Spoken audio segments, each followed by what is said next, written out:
Olá! Sejam bem-vindos! Estamos aqui em mais um estudo da Palavra de Deus e dos testemunhos.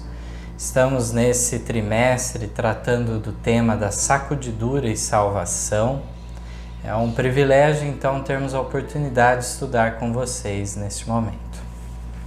E a lição dessa semana tem por título O Fanatismo da Carne Santa.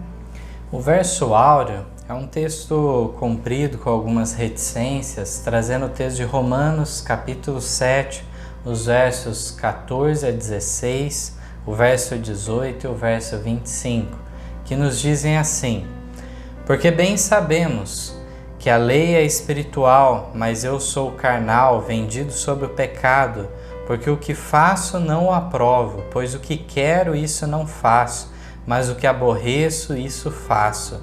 E se faço o que não quero, consinto com a lei que é boa. Porque eu sei que em mim, isto é, na minha carne, não habita bem algum, e com efeito, o querer está em mim, mas não consigo realizar o bem. Dou graça a Deus por Jesus Cristo, nosso Senhor, assim que eu mesmo, com entendimento, sirvo a lei de Deus, mas com a carne a lei do pecado. Esse é um texto que no meio cristão já foi motivo de muita discussão teológica, né? Muitas pessoas ficam incomodadas de colocar esse texto como uma experiência de um convertido, Paulo pós-conversão, falando uma linguagem forte dessa.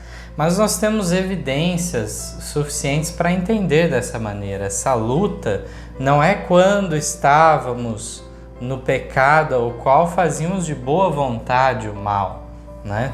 Estava de acordo com a nossa natureza. Mas de fato aqui traz essa guerra, essa luta interna, uma vez que é implantado o Espírito Santo, então faz um trabalho sobrenatural.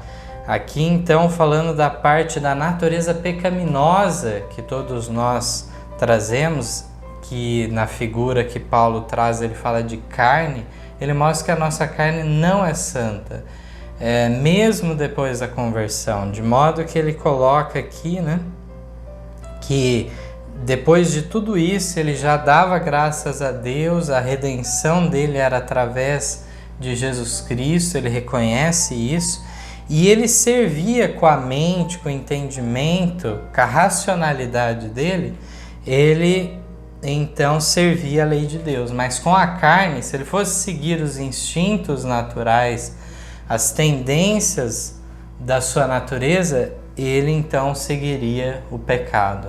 Então nós vemos aqui essa distinção. Qual dos caminhos, quem Paulo deixaria reinar? Esse é o ponto. Se nós entronizarmos Cristo e não o nosso eu, seremos bem-sucedidos em fazer a vontade de Deus. E aqui diz, em nós mesmos não há bem algum. Mas aqui diz que ele buscava então consentir com a lei que é boa, mesmo que isso fosse contra a vontade natural dele. Claro que no processo de santificação também há a transformação, o gosto vai se apurando de acordo com o que Deus ensina aos seus fiéis, né? Então vamos entrar na primeira pergunta. Diz assim: que doutrina estranha surgiu em Indiana, Estados Unidos da América, em 1900? E que orientação recebemos do espírito de profecia? Então nós vamos recorrer aos testemunhos escritos pela profeta, pela mensageira de Deus, aqui no segundo Mensagem Escolhida, que nos traz a seguinte reflexão. Foi-me dada instrução relativamente à última experiência dos irmãos de Indiana e o ensino que deram às igrejas. Mediante esse movimento, o ensino, o inimigo tem estado operando para desencaminhar almas. O ensino dado com relação ao que é denominado carne santa é um erro. Todos podem obter agora corações puros, Mas não é correto pretender nesta vida possuir carne santa. O apóstolo Paulo declara: eu sei que em mim, isto é, na minha carne, não habita bem algum. Aos que têm procurado tão ativamente obter pela fé a chamada carne santa, quero dizer, não a podeis obter. Nenhuma pessoa dentre vós tem agora carne santa. Ser humano algum na terra tem carne santa. É uma impossibilidade. Ainda no último parágrafo nos traz: se aqueles que falam tão francamente de perfeição na carne pudessem ver as coisas sob seu verdadeiro aspecto, recolher-se-iam com horror de suas ideias presunçosas. Mostrando o engano de suas suposições quanto à carne santa, o Senhor está buscando impedir que homens e mulheres deem às suas palavras uma interpretação que leve à corrupção do corpo, da alma e do espírito. Seja esse aspecto de doutrina levado um pouco mais longe e conduzirá à pretensão de que seus defensores não podem pecar, de que uma vez que tenham carne santa, suas ações são todas santas. Que porta de tentação se abriria assim? Queria destacar já inicialmente, que o texto de Romanos 7,18 foi citado por Ellen White. Ela aplicou de que maneira? Na experiência de um convertido, que mesmo esse que está buscando cada dia mais avançar na santificação, na perfeição cristã, ele não pode alegar carne santa. Diz que nenhum ser humano de modo algum pode dizer isso. E aqui ela fala então que os irmãos daquela associação de Indiana começou com um movimento diferente que era acompanhado desse ensino da carne santa, Estava desencaminhando as almas. Aqui nós vemos também que Ellen White já traz um aspecto mais adiante, o que poderia ocorrer, já predizendo a consequência lógica que esse ensino traz, de que seja qual for o ato que a pessoa cometesse, não seria considerado pecado. Isso é muito semelhante ao que Ellen White declara no Grande Conflito, quando ela fala da experiência dos irmãos Wesley. Diz que eles tiveram que lidar com pretensões desse modo. Pessoas que estavam em corrupção, em pecado, mas que diziam, não, nós somos justificados, nós não podemos mais pecar. Uma forma totalmente incoerente de não manifestar nas obras uma realidade de uma mudança interna. Então, um entendimento que pode causar muitos problemas, que vai mostrar aqui no decorrer da lição todos esses problemas que podem ser acarretados por isso, E aqui a irmã White termina falando que tentação que existiria assim, Se fosse mesmo assim, não precisaríamos nos preocupar com tentação, porque ter tentação para uma pessoa que não pode cair não faz nenhum sentido. Então, com certeza, nós sabemos que essa é uma interpretação errônea. A profeta disse aqui que é uma interpretação errônea e vemos o apóstolo Paulo declarando como que era o tipo de caráter que ele tinha, Mesmo que ele lutasse contra, ele sabia que tinha um caráter mau naturalmente. Então, passamos à segunda. Quando somente os seres humanos receberão carne santa e poderão dizer que estão totalmente livres do pecado? O que é dito sobre os que estão realmente buscando a perfeição cristã? Temos aí 3 textos bíblicos, Primeiro, 2 Coríntios 10:12. Diz o seguinte: porque não ousamos classificar-nos ou comparar-nos com alguns que se louvam a si mesmos, mas estes que se medem a si mesmos e se comparam consigo mesmos estão sem entendimento. Próximo texto, 1 João, capítulo 1, verso 8 a 10. Se dissermos que não temos pecado, enganamo-nos a nós mesmos, e não a verdade em nós. Se confessarmos os nossos pecados, Ele é fiel e justo para nos perdoar os pecados e nos purificar de toda a injustiça. Se dissermos que não pecamos, fazemo-lo mentiroso e a sua palavra não está em nós. E por fim, 1 Coríntios, capítulo 15, verso 52. Num momento, num abrir e fechar de olhos, ante a última trombeta, porque a trombeta soará e os mortos ressuscitarão incorruptíveis e nós seremos transformados. Então esse texto de 1 Coríntios já nos responde só quando nós seremos transformados, então. Essa carne santa só nessa transformação no último toque da trombeta, né?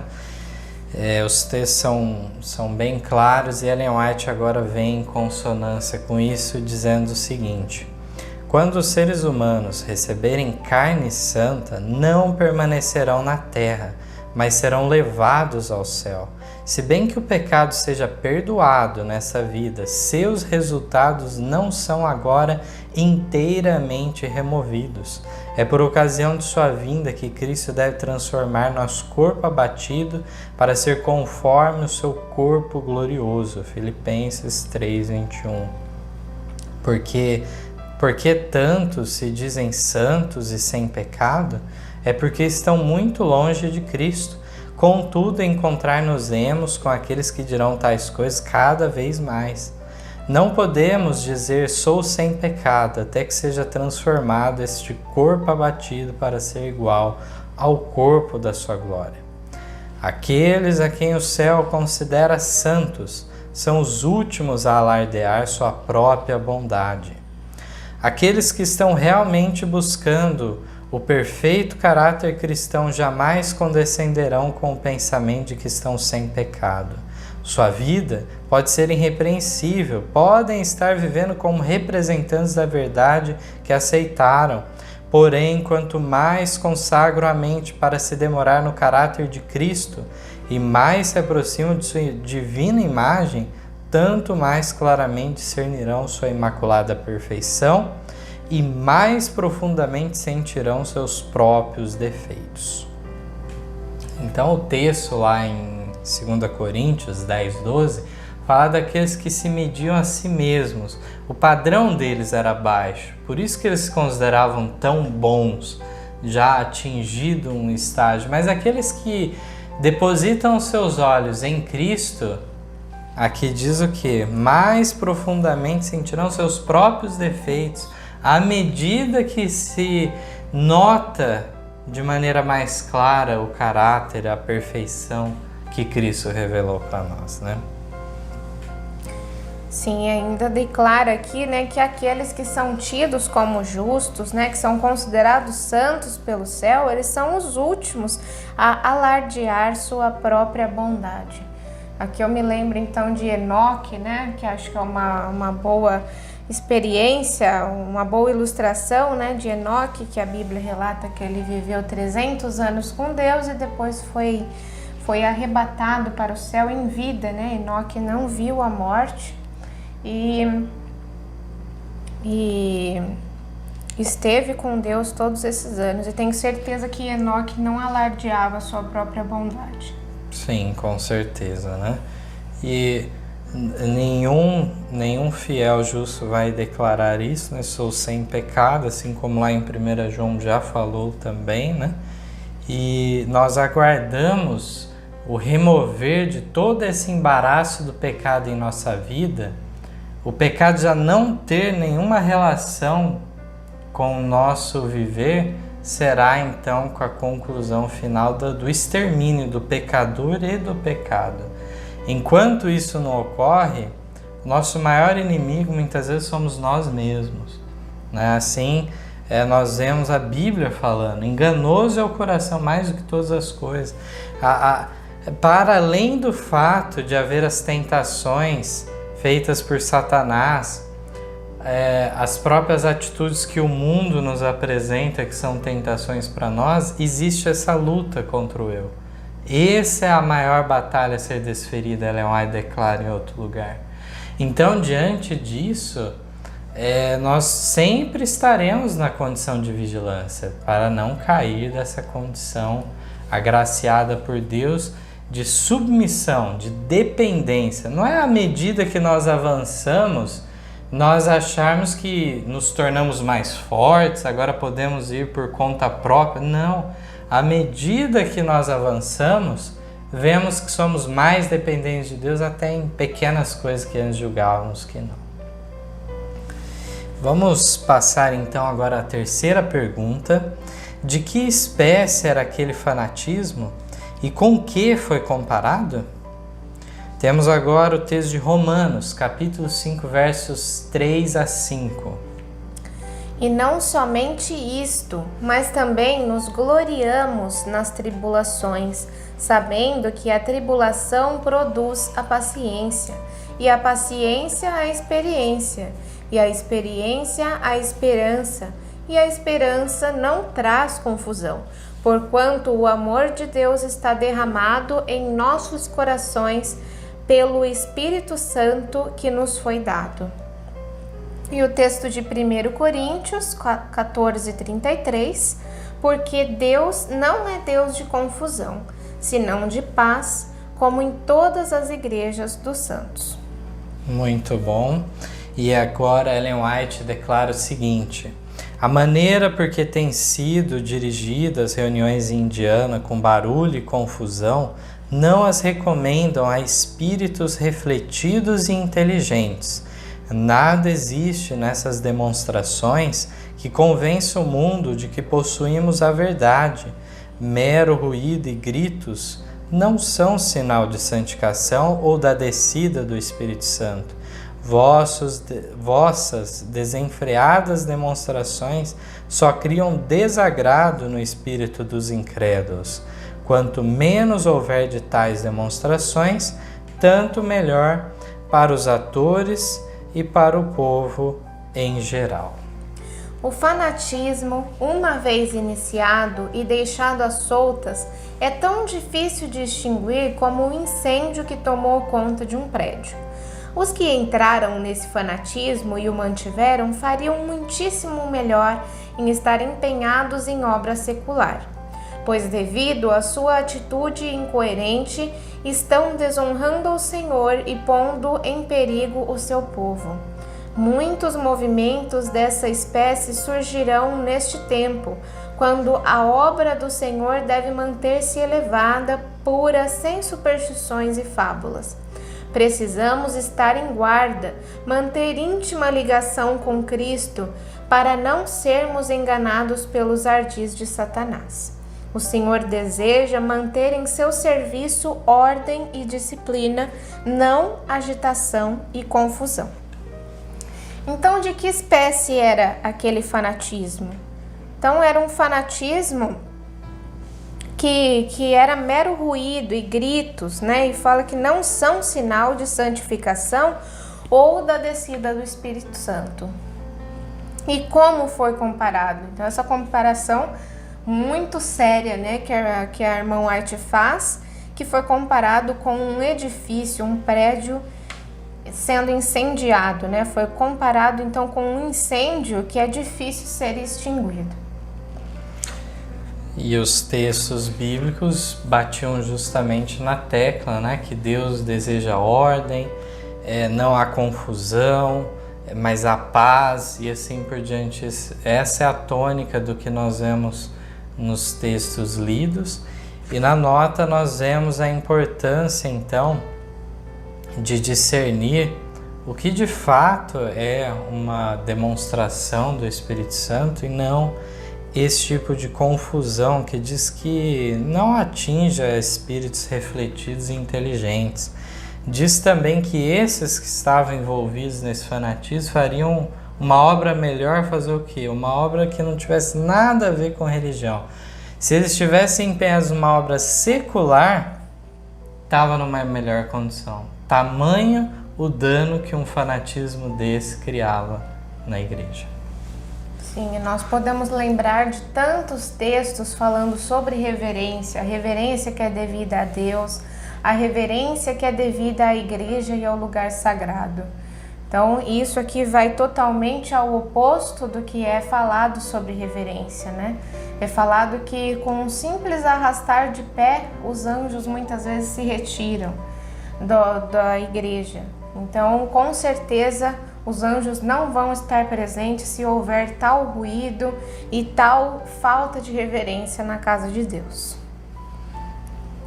Passamos à quarta.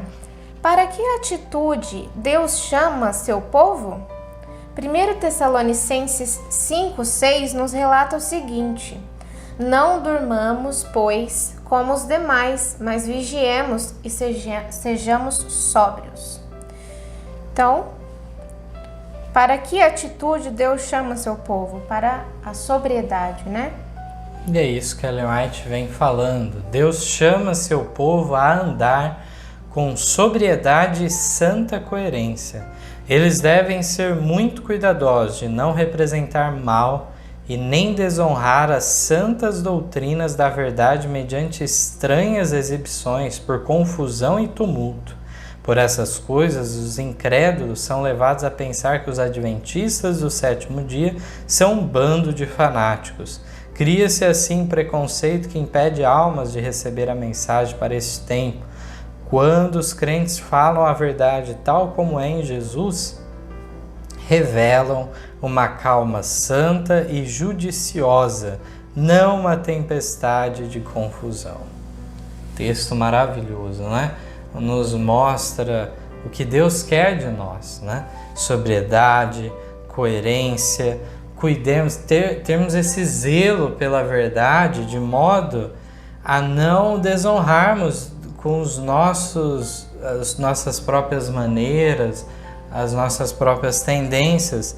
E aqui diz ainda, né, que o crente falando a verdade tal como é em Jesus, ele não precisa se exaltar, se agitar, de maneira a criar uma confusão, uma balbúrdia, mas sim diz que em calma e santa judiciosa ele demonstra, revela e mostra a coerência que a verdade traz e a mudança de vida, é claro. Essa palavra coerência, ela é muito ampla, né? Amplíssimo esse significado. Então, essa coerência tem que haver tanto nos negócios do cristão, quanto na vida, né? A coerência com aquilo que ele prega, com aquilo que ele fala e com aquilo que ele vive também, né? Essa coerência tem que estar sempre presente em todos os âmbitos da vida do cristão. É verdade. Pergunta de número 5. O que o Senhor revelou a Ellen White? O Espírito Santo se revela através de tais métodos? Então, o texto de Eclesiastes 5, versículo 1. Guarda o teu pé quando entrares na casa de Deus, porque chegar-se para ouvir é melhor do que oferecer sacrifícios de tolos, pois não sabem que fazem mal. Não te precipiteis com a tua boca, nem o teu coração se apresse a pronunciar palavra alguma diante de Deus, porque Deus está nos céus e tu estás sobre a terra. Assim, sejam poucas as tuas palavras, porque da muita ocupação vêm os sonhos e a voz do tolo da multidão das palavras. E Eclesiastes 7, versículo 5. Melhor é ouvir a repreensão do sábio do que ouvir alguém a canção do tolo, porque tal o crepitar dos espinhos debaixo de uma panela, tal é o riso do tolo. Também isto é vaidade. Então aí recomendações num lugar até um tanto inusitado, né? Eclesiastes, nós encontrarmos esses conselhos, mas são muito atuais, né? Nós vemos que nos alcançam diretamente. Nós vemos aqui falando sobre poucas palavras também, né? Fala que sempre o sábio não tem muito a dizer, né? Mas o tolo sempre está na multidão das palavras a que se acha o tolo, né? Primeiro parágrafo da nota diz assim: As coisas que descrevestes como ocorrendo em Indiana, o Senhor revelou-me que haviam de ocorrer imediatamente antes da terminação da graça. Demonstrar-se-á tudo quanto é estranho. Haverá gritos com tambores, música e dança. Os sentidos dos seres racionais ficarão tão confundidos que não se pode confiar neles quanto a decisões retas. E isto será chamado operação do Espírito Santo. O Espírito Santo nunca se revela por tais métodos, em tal balbúrdia de ruído. Isso é uma invenção de Satanás para encobrir seus engenhosos métodos para anular o efeito da pura, sincera, elevadora, enobrecedora e santificante verdade para este tempo. É melhor nunca ter o culto do Senhor misturado com música do que usar instrumentos musicais para fazer a obra que foi me apresentada em janeiro último. Seria introduzida em nossas reuniões campais. A verdade, para este tempo, não necessita nada dessa espécie em sua obra de converter almas. Uma balbúrdia de barulho choca os sentidos e perverte aquilo que, se devidamente dirigido, seria uma bênção. As forças dos agentes satânicos misturam-se com o alarido e barulho para ter um carnaval, e isto é chamado de operação do Espírito Santo. Eu fico pensando, diante desse texto, que às vezes pode soar um tanto arrogante, afirmarmos algo em relação a certos tipos de culto, certas manifestações tidas como espirituais, mas aqui Ellen White ela é tão assim perentória na declaração dela que ela diz que o Espírito Santo nunca se revela por tais métodos. Então me parece que fica muito claro que não há essa ligação de uma coisa com a outra. E aí eu lembro de um texto que não está na lição que nós temos aqui estudado, mas lá no 8º Testemunho para a Igreja, na página 88, Ellen White declara: sempre há perigo quando o comum é misturado com o sagrado, de que ao comum seja permitido ocupar o lugar do sagrado. Então essa questão de que desde o Antigo Testamento fala, de distinguir entre o santo e o comum, entre o santo e o profano, isso é algo essencial. E aqueles que perdem esse parâmetro e acham então que podem agir da maneira que acharem melhor, é muito perigosa. É isso que nós vemos aqui. Com certeza. E aqui fala de ocorrerem essas coisas mais adiante, não ficaria algo isolado, naquela época, mas que perto do fim do tempo de graça também haveria coisas semelhantes, se veriam coisas estranhas, aqui ela coloca, Sim, em nossa época é bastante comum esse tipo de coisa. Sim. Vamos à sexta. Que impressões recebem os que participam do suposto reavivamento? Efésios 4,14 relata o seguinte: para que não sejamos mais meninos inconstantes, levados em roda por todo vento de doutrina, pelo engano dos homens que com astúcia enganam fraudulosamente. Então aqui na nota, Ellen White declara assim: ao findar a reunião campal, o bem que devia haver sido feito e poderia havê-lo sido pela apresentação da verdade sagrada não se realiza. Os que participam do suposto reavivamento recebem impressões que os levam ao sabor do vento. Não podem dizer o que sabiam anteriormente quanto aos princípios bíblicos. Então, qual que foi o efeito? Foi de santificação das pessoas? Foi uma perversão dos valores, dos princípios. E agora seriam dirigidos de acordo com o sabor do vento, aqui falou, né? Vamos agora para a 7ª pergunta. Em que época Ellen já havia visto a mesma espécie de influência? Houve a recuperação de algumas pessoas? Aqui é um texto bem interessante que vai nos contar um pouco de uma história passada, né? Aqui então a gente está vendo a Ellen White mandando recomendações em 1900, 1901. E aqui ela retrocede para falar do começo da obra, lá por volta de 1844, como se deu, né? Então, um texto do segundo Mensagem Escolhidas. Nenhuma animação deve ser dada a tal espécie de culto. A mesma espécie de influência se introduziu depois da passagem do tempo em 1844. Fizeram-se as mesmas espécies de representações. Os homens ficaram exaltados e eram trabalhados por um poder que pensavam ser o poder de Deus.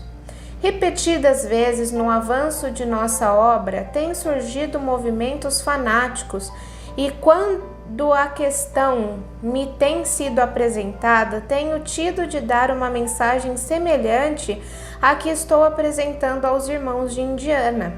Fui instruída pelo Senhor de que esse movimento de Indiana é do mesmo caráter que o movimento que apareceram nos anos passados. Tem havido em nossas reuniões religiosas exercícios semelhantes aos que testemunhei nos movimentos anteriores. No período da decepção, depois da passagem do tempo em 1844, levantou-se o fanatismo em várias formas. Alguns sustentavam que a ressurreição dos mortos já tivera lugar. Foi-me mandado dar uma mensagem aos que acreditavam nisto, assim como estou hoje apresentando uma mensagem a vós. Eles declaravam que estavam perfeitos, que corpo, alma e espírito estavam santos. Tinham manifestações semelhantes às que há entre vós, e confundiu a própria mente a de outros, com suas maravilhosas suposições. Todavia essas pessoas eram irmãos nossos amados, e anelávamos ajudá-los. Fui às suas reuniões, havia exaltação com ruído e confusão, não se podia distinguir uma coisa da outra. Alguns pareciam estar em visão e caíam por terra, outros pulavam, dançavam e gritavam. Declaravam que, como sua carne estivesse purificada, achavam-se prontos para a trasladação. Isso repetiam e repetiam. Dei meu testemunho em nome do Senhor, manifestando sua reprovação a essas manifestações.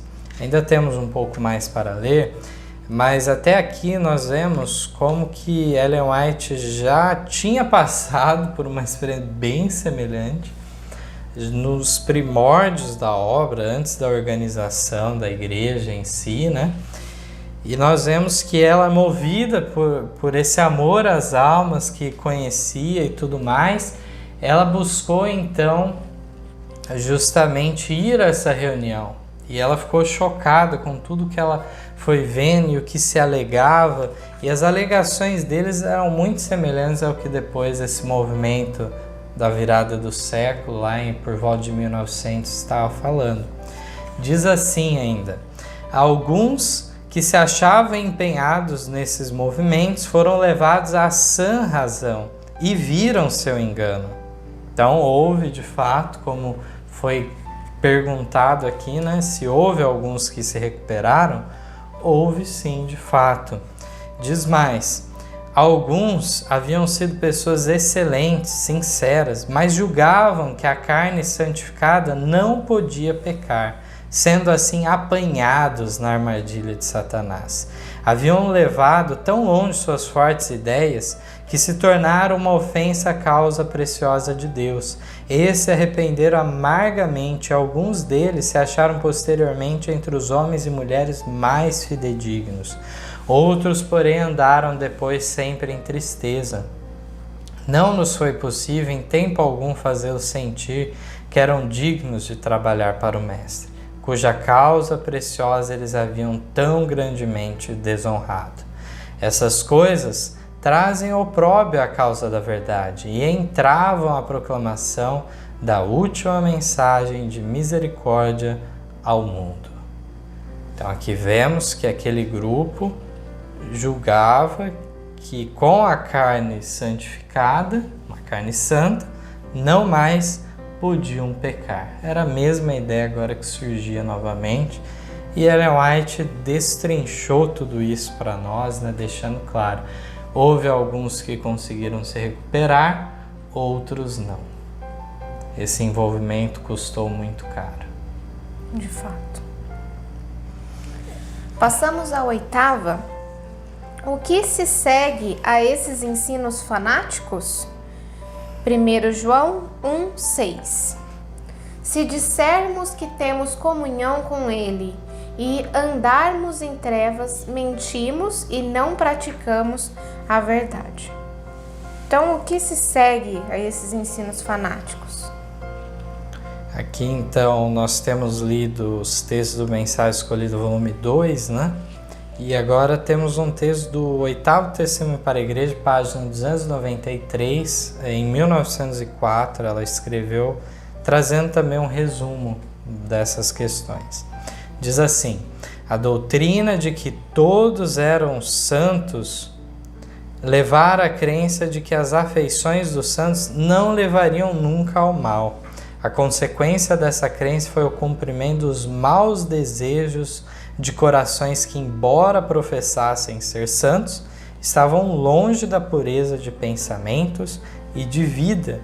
Os ensinos ímpios são seguidos de práticas pecaminosas, são a sedutora isca empregada pelo pai da mentira e resultam na impenitência da impureza que se satisfaz consigo mesma. Então aqui vemos que um ensino ímpio ele não fica sem uma consequência, só fica no terreno das ideias, digamos. Diz que foi seguido de práticas pecaminosas. Pois eu vou querer desenvolver um pouco mais isso, que nós vemos que isso levou à imoralidade entre aqueles, né? Porque tudo que fosse feito era sancionado, porque eram santos. Com certeza. Se você não peca mais, nada é pecado, né? Então, todos os tipos de pecado eram cometidos sob a falsa verdade, né? Falando que eram santificados, então, esses pecados. Isso. Na 9ª pergunta, diz assim: como deveria ser conservada a mensagem do terceiro anjo? De que modo Satanás opera? Se repetiriam tais coisas? E podemos dizer que toda música gospel é divina? Esse termo gospel ficou popularizado, vem do inglês, né? Um tipo de música, então, que seria cristã. Não é idêntica à música sacra mais tradicional, seria uma música mais moderna. E nós vemos que com essa alcunha de gospel se introduziu muitas formas diferentes, né? Fica essa reflexão para nós também. Mas vamos ver o que Ellen White nos traz então. A mensagem do terceiro anjo deve ser dada em linhas direitas. Importa que seja conservada isenta de todo traço das vulgares, infelizes invenções das teorias humanas, preparadas pelo pai da mentira e disfarçadas, como a serpente brilhante empregada por Satanás como meio de enganar a nossos primeiros pais.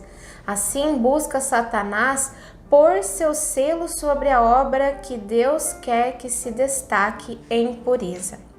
O Espírito Santo nada tem que ver com tal confusão de ruído e multidão de sons como me foram apresentadas em janeiro último. Satanás opera entre a algazarra e a confusão de tal música, a qual devidamente dirigida seria um louvor e glória para Deus. Se torna seu efeito qual venenoso aguilhão da serpente. Essas coisas que aconteceram no passado hão de ocorrer no futuro. Satanás fará da música um laço pela maneira por que é dirigida. Deus convida seu povo que tem a luz diante de si na palavra e nos testemunhos a ler e considerar e dar ouvidos. Instruções claras e definidas têm sido dadas a fim de todos entenderem, mas a comichão do desejo de dar origem a algo de novo dá em resultado doutrinas estranhas e destrói largamente a influência dos que seriam uma força para o bem, caso mantivessem firme o princípio de sua confiança na verdade que o Senhor lhes dera. Então, muito importante aqui que fala que essas pessoas têm uma vontade de achar algo novo, uma doutrina nova, de trazer algo novo, de inovação. E isso leva eles para um caminho errôneo. Então, vamos recapitular, né, as perguntas aqui e você traz as considerações, né? Como deveria ser conservada a mensagem do terceiro anjo? Então, em linhas direitas, pura, santa, deveria ser conservada. De que modo Satanás opera? Então, ele disfarça as coisas, né? Ele não vem trazer o erro como ele é, mas disfarça, põe de uma forma que você não perceba muitas vezes que aquilo foi uma coisa introduzida por Satanás. E se repetiriam tais coisas? Sim, no futuro, aqui diz que se repetiriam. Então, justamente ela destaca a música, né? Inclusive nessa operação de Satanás, de maneira a não levar a honra e glória de Deus, seria um método, né? Utilizado por Satanás no futuro. E podemos dizer, então, aqui traz uma reflexão atual para nós, né? Podemos dizer que toda música gospel é divina? Com certeza não. Então, nós podemos ver, acho que todos já viram, né, alguma música gospel que a gente fica envergonhado em saber que aquilo é chamado de gospel. Mas a letra muitas vezes é adequada. A letra é adequada, mas nós vemos todos os tipos de música, então comum, que aqui a gente vê sendo misturado de novo o que a profeta disse, o comum com o sagrado, é isso que é feito. Então, misturado todos os tipos de ritmo profanos e só de colocar uma letra que tem algo a ver com algo religioso, então pode ser chamado de gospel. E aqui a profeta diz que se a música for má, né, ela torna seu efeito qual venenoso aguilhão da serpente. Então, com certeza, nós não podemos considerar que todas as músicas gospel são corretas e adequadas. E aí eu gostaria de trazer algo de fora da lição antes de darmos continuidade, né? Aqui eu estou aqui em mãos uma reflexão semanal do ano de 2017. Ela então foi estudada pelo nosso povo, né? E tem o título Louvando e Adorando ao Nosso Deus. Está disponível em nosso site também em PDF, tem também as trechos semanais.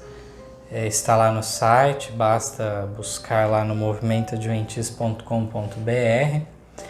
E nos dias 22 e 29 de setembro foram trazidos alguns textos justamente sobre esse assunto do movimento em Indiana, lá da Carne Santa, mais pelo aspecto da música, né? E nós colocamos também um apêndice nessa reflexão falando sobre esse mesmo tema. E eu gostaria de destacar aqui um comentário histórico que foi trazido aqui, né, no apêndice, que nos explica alguns detalhes e a relação então da música nesse fanatismo. Diz assim: por volta de 1900 se iniciou no estado de Indiana um ensino fanático chamado por seus defensores de a doutrina da carne santa. Houve envolvimento de R.S. Donnell, que era o presidente da Associação de Indiana, e vários obreiros. Em destaque estava S.S. Davis como propagador deste ensinamento estranho. É sabido que Davis mantinha contato próximo com alguns evangélicos de linha pentecostal, o que o influenciou muito. Isso estava no início, tudo isso, né? Essa linha mais pelo que nós chamamos hoje pentecostal. Certa vez, em uma conversa, ele declarou: "Irmão, eles têm o Espírito e nós temos a verdade. E se tivéssemos o Espírito como eles têm, com a verdade, nós poderíamos fazer muitas coisas." Então aqui a gente já vê o equívoco deste homem, né?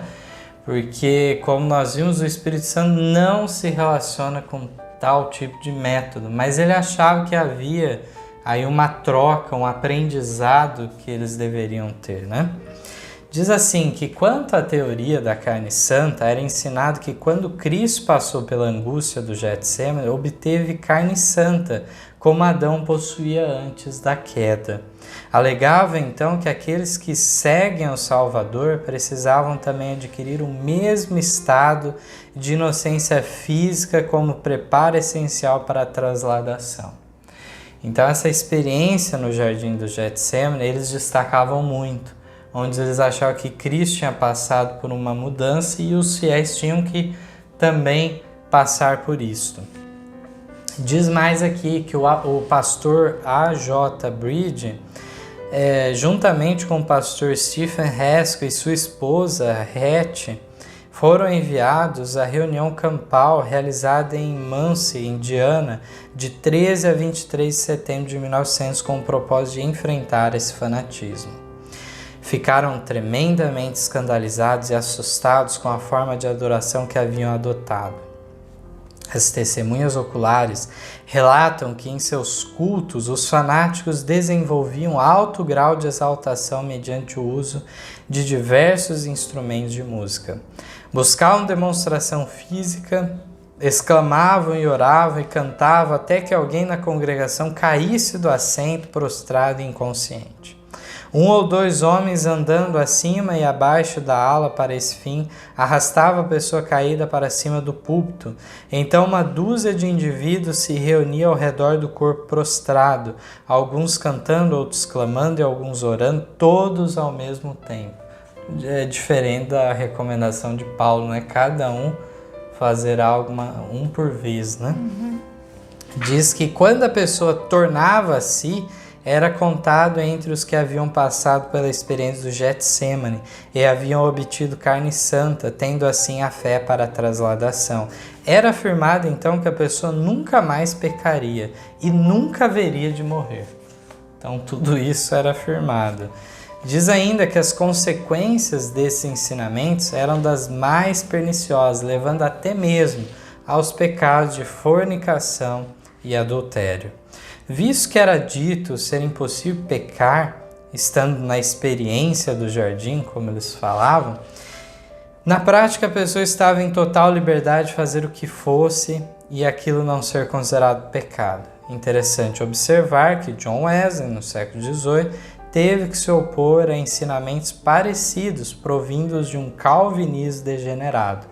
E aqui é recomendado ver comentários de Ellen White em Grande Conflito, páginas 260 a 262, que tratam desse tema. E diz mais, se formos retroceder mais no tempo, encontramos o próprio discípulo do amor combatendo semelhantes distorções do Evangelho. Ver em especial 1 João 1, 6 a 10, a gente leu um trecho, né? E o capítulo 2, versos 1 a 6. Os acontecimentos fanáticos que ocorriam em Indiana foram revelados a Ellen White enquanto ela se encontrava na Austrália, em janeiro de 1900. Ela deu diversos testemunhos de advertência e reprovação, inclusive na Assembleia da Associação Geral em 1901.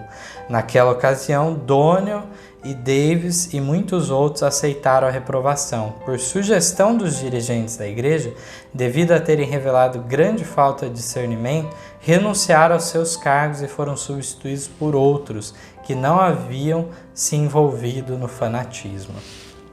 Então nós vemos aqui nesse relato que aquela dificuldade acabou se resolvendo em partes, porque as pessoas se submeteram e foi acalmada a questão. Aqueles que permaneceram com aqueles pensamentos se retiraram da igreja. No caso, foram para igrejas que aceitavam a questão da ideia de dom de línguas, falar em línguas que não são compreendidas por ninguém. Algumas pessoas partiram para esse lado, sabatistas também crentes no dom de línguas, né? Mas internamente acabou se resolvendo. Mas Ellen White profetizou, né, que isso voltaria e a igreja teria que discernir. Obviamente que quando vem o engano novamente, até a semana que vem terá o estudo do Alfa e o Ômega, né, de heresias letais. O Ômega, pelo que Ellen White fala, tem semelhanças com o Alfa, mas não é o mesmo engano, não é da mesma maneira. Assim também a igreja deveria, então, entender que quando viesse esse perigo novamente, discernir ele, mesmo que viesse de repente de maneira mais sutil. Então aqui eu queria que Nayara lesse pra gente, que aqui nós temos o relatório de 2 testemunhas oculares que analisaram principalmente a forma de adoração que foi adotada por esses adeptos da carne santa. Temos essas citações na compilação Música, sua influência na vida do cristão, páginas 36 a 38, onde tem os relatórios do Haskell, que nós já vimos aqui na história, que foi enviado, né, para analisar, e também um relatório de Burton Wade. Gostaria que ela lesse então nesse momento para vermos de maneira bem clara do que está se tratando esse tema que nós estamos comentando. Há um grande poder no movimento da carne santa que está sendo promovido ali. Quase todos são por ele influenciados, se não usam de cautela e se sentam e ouvem com toda a atenção por causa da música que é executada na cerimônia. Eles possuem um órgão, um contrabaixo, 3 violinos, 2 flautas, 3 tamborins, 3 trompas e um grande tambor e talvez outros instrumentos que eu não tenha mencionado. São tão treinados em sua linha musical como qualquer coro do Exército da Salvação. De fato, seu esforço de reavivamento é simplesmente uma cópia fiel do método utilizado pelo Exército da Salvação. E quando chegam a uma nota alta, fica impossível ouvir qualquer palavra da pregação em seu canto, nem ouvir outra coisa a não ser grunhidos parecidos com os que são emitidos por deficientes mentais. Pode continuar. Após um apelo convidando a ir à frente para orações, alguns líderes sempre vão à dianteira para influenciar outros a irem, e então começam a tocar os instrumentos musicais até que não se consegue nem ouvir os próprios pensamentos. E sob o excitamento desses ruídos, eles levam grande parte da congregação para a frente em todas as ocasiões. Então não foi fácil para aqueles que tiveram que ir, né? Aqui chega a falar uma expressão curiosa, né? Não conseguia nem se concentrar, vamos assim dizer, né? Conseguia ouvir os próximos pensamentos, não conseguia concentração de tamanha altura, agitação que estava em volta, né? Pode continuar. Seu livro de música é Garden of Spices e tocam músicas dançantes com letra sagrada. Nunca usam nosso próprio inário, exceto quando os irmãos Bridge e Haskell pregam. Então, eles iniciam e terminam com um hino do nosso inário, mas todos os outros hinos são do outro livro. Eles gritam amém, louvado seja o Senhor e glória a Deus, como acontece nos cultos do Exército de Salvação. Isso causa aflição. As doutrinas pregadas correspondem ao resto. O pobre rebanho está verdadeiramente confuso.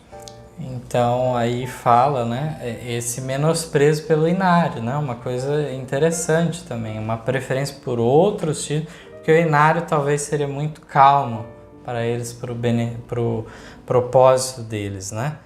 E aqui temos mais um trecho, agora o relatório de Burton Wade sobre esse assunto, né. Eu assisti à reunião campal em setembro de 1900 que se realizou em Muncie, onde presenciei em primeira mão o excitamento fanático e as atividades daquelas pessoas. Havia numerosos grupos de indivíduos espalhados pelo acampamento, ocupados em discutir, e então, quando os fanáticos conduziram as reuniões em um grande pavilhão, envolveram-se em um alto grau de excitamento pelo uso de instrumentos musicais, tais como trompetes, flautas, instrumentos de corda, tamborim, um órgão e um grande tambor. Eles gritavam e cantavam suas canções até que se tornavam realmente histéricos. Muitas vezes, após essas reuniões matinais, ao se dirigirem para o refeitório, eu os via tremendo completamente, como se tivessem com convulsões. Que coisa, né? Impressionante os relatos que a gente vê. Aqueles que quiserem saber mais detalhes, também históricos, vemos que era um método semelhante ao Exército da Salvação, que era algo que havia já antes deles, né? E houve então todos esses aspectos deploráveis. E lembrando, a letra dos hinos era sagrada, eram de coisas bíblicas, religiosas, mas a forma da música era algo inapropriado para um culto reverente a Deus. Então vamos agora para a 10ª pergunta, para vermos aqui algumas outras conclusões a partir desse aprendizado histórico que tivemos hoje. De que maneira devemos nos postar o que é muito do que chamam verdade teste? Aqui Ellen White diz assim: irmão e irmã Haskell, devemos revestir-nos de toda a armadura e, havendo feito tudo, ficar firmes. Somos postos como defesa para o Evangelho e precisamos fazer parte do grande exército do Senhor para atividade intensa. A verdade precisa ser apresentada em linhas bem definidas pelos fiéis embaixadores do Senhor. Muito disso que é hoje chamado verdade teste é pretensão que leva à resistência do Espírito Santo. Então nós vemos já nesse texto essa importância, Ellen White recomendando, firmando os irmãos, mostrando que o caminho era esse mesmo e mostrando como pessoas inventavam testes, inventavam verdades como fossem essenciais. Então eles tinham essa questão da experiência do jardim, temos que passar por ela para sermos trasladados por Deus em vida. Aí nós nem passaremos pela morte e tudo mais. Eles declaravam essas coisas. E também nós vemos outras ideias que surgem, outros pensam que o sinal que a pessoa foi batizada pelo Espírito Santo é o falar em línguas estranhas. Então várias supostas verdades testes que são apresentadas, né? Mas que não tem um aval bíblico de fato. Dando sequência ao texto, todo sincero pesquisador da palavra ergue o coração a Deus, implorando o auxílio do Espírito, e descobre em breve aquilo que o leva acima de todas as fictícias declarações do pretenso mestre, cujas teorias fracas e vacilantes não são apoiadas pela palavra do Deus vivo. Essas teorias foram inventadas por homens que não aprenderam a primeira grande lição de que o Espírito e a vida de Deus se encontram em sua palavra. Caso houvessem recebido no coração o elemento eterno contido na palavra de Deus, veriam quão débeis e inexpressivos são todos os esforços para arranjar algo novo que cause sensação. Eles necessitam aprender mesmo os elementares princípios da palavra de Deus. Teriam então a palavra de vida para o povo, que distinguirá em breve a palha do trigo, pois Jesus deixou sua promessa com os discípulos. Então a pergunta faz a seguinte pergunta: de que maneira devemos nos postar? Então aqui a irmã Arte diz que devemos revestir-nos de toda a armadura e, havendo feito tudo, ficar firmes, porque nós somos postos, como defesa para o Evangelho e precisamos fazer parte do grande exército do Senhor para a atividade intensa. E o que é muito do que chamam verdade teste? Então aqui ela diz também que muito disso que é hoje chamado verdade teste é pretensão que leva à resistência do Espírito Santo. Então, são conjecturas humanas, né? E eu queria destacar algo que faz alusão ao que nós lemos anteriormente também, dessas pessoas que querem arranjar algo novo, que cause sensação, né? É que diz que essas pessoas deveriam ver quão débeis e inexpressivos são esses esforços. Se elas se compenetrassem da profundidade da verdade contida na Bíblia, não se preocupariam em serem originais, trazerem teorias novas, porque já há elemento suficiente para a gente se maravilhar pela eternidade. É isso que o plano da redenção nos apresenta. Passamos à pergunta de número 11. Que doutrina e que mensagens são destacadas como especialmente atacadas por hereges? De que modo opera Satanás com seus falsos mestres e profetas? De que maneira agem os fiéis? 2 Pedro 2, versículo 1 diz o seguinte: E também houve entre o povo falsos profetas, como entre vós haverá também falsos doutores, que introduzirão encobertamente heresias de perdição, e negarão o Senhor que os resgatou, trazendo sobre si mesmos repentina perdição. Então, o falso profeta, o falso mestre, doutor, ele encobertamente, o texto falou, ele traz a heresia de maneira disfarçada, né? Então, a nota da Mensageira do Senhor diz assim: somos o povo de Deus, observador dos mandamentos. Nos passados 50 anos, tem-se feito pressão sobre nós com toda sorte de heresias, a fim de embotar-nos o espírito em relação aos ensinos da palavra, especialmente quanto ao ministério de Cristo no santuário celestial e à mensagem do céu para esses últimos dias, como foi dada pelos anjos do 14º capítulo do Apocalipse. Mensagens de toda espécie e feitio têm feito pressão sobre os adventistas do sétimo dia, pretendendo substituir a verdade que, ponto por ponto, tem sido buscada com estudo e oração e atestada pelo poder milagroso do Senhor. A compreensão correta do ministério do santuário celestial constitui o alicerce de nossa fé. À medida que os grandes pilares da fé foram apresentados, deles testificou o Espírito Santo, especialmente no tocante às verdades do santuário. O inimigo introduzirá doutrinas falsas, tais como a de que não existe um santuário. Então, já nessa parte que lemos, vemos em relação a que doutrina especialmente atacada. Fala do santuário e da tríplice mensagem angélica de Apocalipse 14. Isso. Aí está o cerne dessa mensagem que o povo de Deus deve dar nesses últimos dias. Por isso o ataque ferrenho contra elas, né? E agora vamos ver o restante da nota, então. Ele, Satanás, opera hoje como operou no céu. Dividir o povo de Deus justo nesta última fase da história da Terra.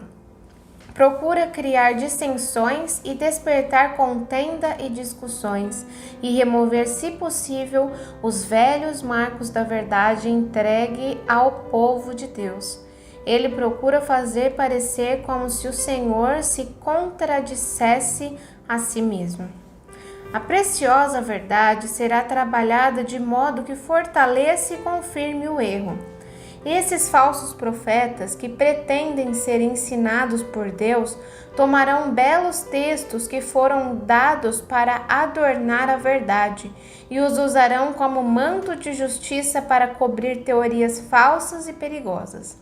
E mesmo alguns dos que em tempos passados honraram ao Senhor afastar-se-ão da verdade a ponto de advogar teorias extraviadoras referentes a muitos aspectos da verdade, inclusive a questão do santuário.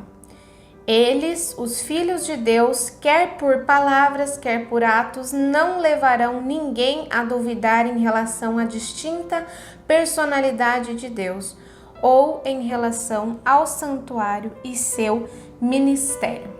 Então, esse final aqui já responde essa última pergunta: de que maneira agem os fiéis? Então, os filhos de Deus, eles quer por palavras, quer por atos, não levarão ninguém a duvidar em relação à distinta personalidade de Deus ou em relação ao santuário e seu ministério.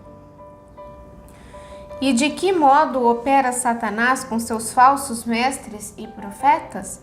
Então fala que Satanás opera, como operou no céu, dividir o povo de Deus justo nessa última fase da história da terra. Ele procura criar dissensão, divisão, despertar contenda e discussões e remover, se possível, os velhos marcos da verdade entregue ao povo de Deus. Ele procura fazer parecer como se o Senhor se contradissesse a si mesmo. Então aqui em relação a essa última parte, que você destacou, tem várias doutrinas que são fundamentos da nossa fé. Ellen White destaca essa descoberta a partir de 1844, que foi o assunto do santuário. Mas existem verdades mais antigas, inclusive já compreendidas, por exemplo, em relação à personalidade de Deus, que ela destaca aqui. E os fiéis, eles não colocarão em dúvida essa relação. E vamos estudar mais sobre isso na semana que vem, justamente ao estudarmos o problema que surgiu também em relação ao panteísmo trazido por Kellogg. Foi trazido de forma escancarada? De modo algum. Foi de forma mascarada, disfarçada. E aqui nós vemos então que de fato o Filho de Deus, ele vai agir com claridade no que ele for defender. Não com sutilezas, com meias palavras, nada disso. Vamos então para a pergunta de número 12, a última. Em toda a história da igreja, o que toda nova verdade teve que enfrentar? E como devemos agir diante do dever? Então, 3 João 1, 9 a 10 nos diz o seguinte: tenho escrito à igreja, mas Diótrefes, que procura ter entre eles o primado, não nos recebe. Por isso, se eu for, trarei à memória as obras que ele faz, proferindo contra nós palavras maliciosas, e não contente com isto, não recebe os irmãos e impede os que querem recebê-los, e os lança fora da igreja. Situação difícil, dessa pessoa que causava problemas na igreja, queria a primazia, a direção da igreja e fala, E essa pessoa então causava esses danos e o apóstolo João fala: se eu for ter, eu vou ser obrigado a mexer nesses... Trazer a memória. Mexer no problema, Ele não ia se furtar de fazer esse trabalho. Aqui então nós temos o primeiro texto do Grande Conflito, página 609, que que diz assim: cada um dos diferentes períodos da história da Igreja se tem distinguido pelo desenvolvimento de alguma verdade especial, adaptada às necessidades do povo de Deus naquele tempo. Toda nova verdade teve de enfrentar o ódio e a oposição.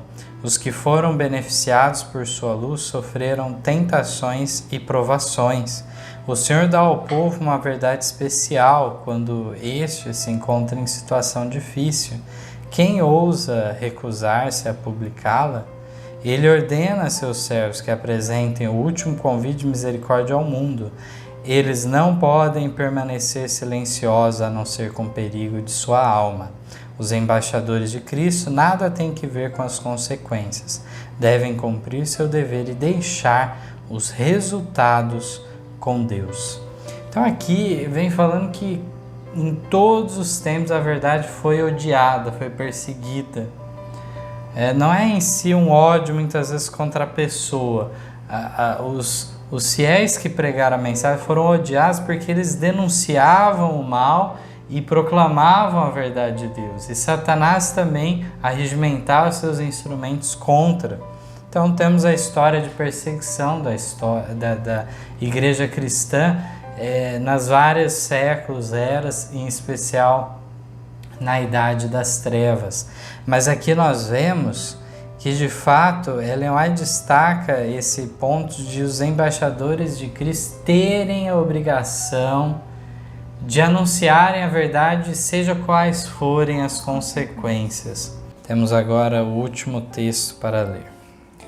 Vivemos agora nos últimos dias, em que a verdade precisa ser proferida, em que por meio de repreensões e advertências ela deve ser dada ao mundo, independentemente das consequências.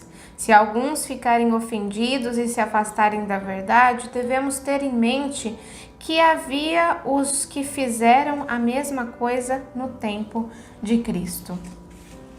Aqui vem nos esclarecendo, que devemos falar, não importa as consequências, mesmo que alguns fiquem ofendidos, e fala que acontecia no tempo de Cristo também a mesma coisa, aqueles que não aceitavam muitas vezes a repreensão. Obviamente que também não é para rasgar o verbo, Ofender gratuitamente, sem... Tem jeito para falar tudo, mas às vezes com o melhor jeito ainda há pessoas que vão se ofender. Como você falou, a gente vai buscar a melhor forma de declarar a verdade, segundo a capacidade de cada um, Mas mesmo assim, a verdade por si só, o que ela faz? Ofende. Desmascara o erro. Isso. Então, agradecemos pela companhia até aqui. Que Deus esteja com todos nós e que possamos sentir sempre o desejo de aprender mais da palavra de Deus. Esse é o meu desejo de oração. Amém. Amém. Que Cristo esteja com todos vocês. Amém. Em nosso site vocês encontrarão estudos, notícias, dicas de saúde, além de todas as nossas lições. Participem conosco através da nossa página no Facebook. E assistam todas as nossas lições através do YouTube.